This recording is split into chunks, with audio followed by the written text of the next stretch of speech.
Hello Year 11 and welcome back to your Germany lessons. As you can see today we are doing Nazi policies and the church. So it's the last in terms of the policies that were introduced by the Nazis. Okay, so the first thing I'd like you to do, if you could pause the video and complete your low stakes quiz for me. Remember, this time you are writing in the word as opposed to picking from three possibilities. So pause the video, give yourself about 5 minutes to do it, and then come back and press play when you are ready. Okay, so just so you can double check yourself, these are the answers you were after. Okay, we should be getting 5 out of 5 by now. You know, we're going to have our kit quiz when we are back, and I'm hoping you all receive 100% in that.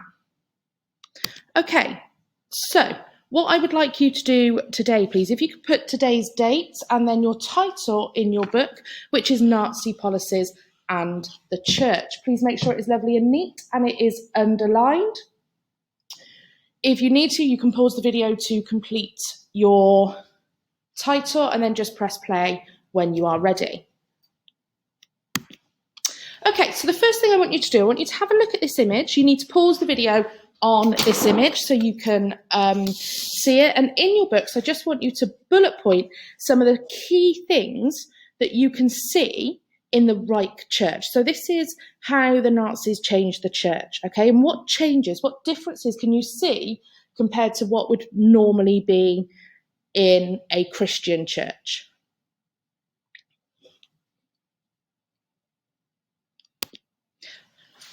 Okay, so these are just some of the key words that you are going to need today. So once again, I want you to pause the video and I just want you to write these key words out so that when you hear them in the information I'm going to give you, they are not new and you know exactly what they mean.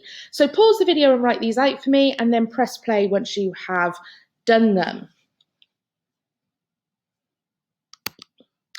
Okay, the church then. So when the Nazis came to power in Germany, most Germans were Christians, but the beliefs and values of Christianity were very different from those of the Nazis. And as a result, the Nazis and Christianity clashed, and religion generally didn't prosper under Nazi rule. So Germany's Christians were mainly divided into two Christian groups. 1/3 of Germans were Catholics, and this was about 20 million people, and 2/3 were Protestant, which was about 40 million people. Religion was an important feature of German society, and Hitler realised that he had to be very careful in how he dealt with it. But some Christians did support the Nazis. The Nazis had some very extreme views, so it might be difficult to understand why some Christians supported the Nazis in the early years. However, the Nazis said they believed in the importance of marriage, the family, and moral values. Most Christians also believed in the importance of these. Therefore, they supported the Nazis. Christians feared communism because it was anti-religious, and Hitler promised to destroy communism. So brownie points for Hitler there. They start to support him. And Hitler promised to respect the Catholic Church. So again, if he promises to respect them, he kind of wins them over and they support him. So the Nazis and the Catholic Church then. At first, Hitler cooperated with Catholic leaders. In 1933, he signed something called the Concordat. Okay, and this was an agreement between the Catholic Church and the Nazis. This agreement said that they would not interfere with each other. Okay, but Hitler soon broke this agreement. He felt the German Catholics listened to the Pope more than him, so he harassed and arrested Catholic priests and closed down any Catholic youth groups, schools, anything like that, so that all power then went to him. Relations became so bad that in 1937, the Pope issued a statement called "With Burning Anxiety," saying that the Nazis were hostile to Christ and his church. This was read out in Catholic churches across Germany, but unfortunately it had little effect. Okay, it didn't really have the impact that they were hoping it would. The Nazis continued to arrest priests. In August 1941, one of Germany's best-known religious leaders, Catholic Archbishop Galen, openly criticised the Nazis for their use of terror tactics, euthanasia, and concentration camps. As a result of his protest, Galen was put under house arrest until the end of the war. Later on in the topic, we're going to look at other resistance, religious resistance, like people like Niemöller and the things they did. So what about the Nazis and the Protestants then? Some Protestants admired Hitler for his views on marriage and moral values and wanted to see the church under Nazi control. They were known as German Christians, and their leader, Ludwig Müller, became the first Reich bishop in September 1933. German Christians often wore Nazi uniforms and used the slogan, "the swastika on our chests and the cross in our hearts." However, some Protestants hated this because they felt that the core Nazi beliefs were totally opposed to those of Christianity. A new Protestant group called the Confessional Church was then formed and led by Pastor Martin Niemöller, and they openly criticised the Nazis. Okay, and we'll look at Niemöller in more detail when we look at resistance. However, the Nazis struck back and arrested around 800 pastors. Niemöller himself was sent to a concentration camp, and the Confessional Church was banned. So religion isn't doing overly well. What about other religious groups then? About 1/3 of Jehovah's Witnesses were killed in concentration camps because they were pacifists and refused to serve in the army. Also, the Salvation Army, Christian Scientists, and the Seventh-day Adventist Church all disappeared from Germany. It wasn't just Christians who were persecuted by the Nazis. The Jews suffered relentless persecution in Nazi Germany.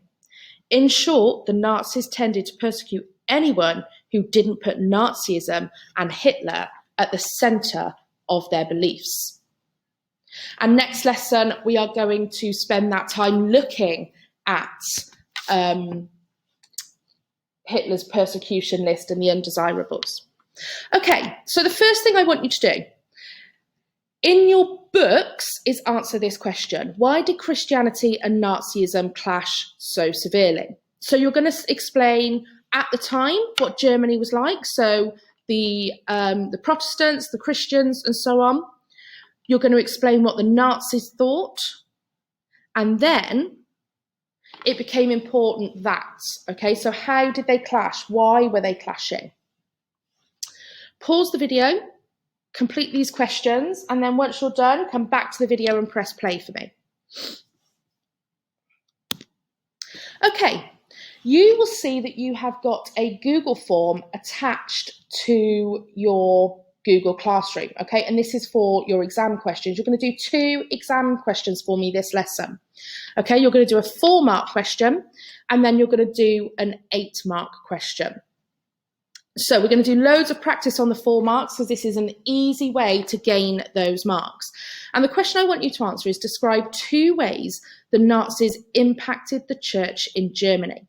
So you've got your structure there and you've got some sentence starters. Please make sure you use them. And at the bottom, I have put in a model answer. Okay, so you can see that this one is about education in Germany. So you can see they've made the point, it was about eugenics, and then they've explained it. They've then made another point, and then they've explained it. Okay, so make sure you're doing that explanation.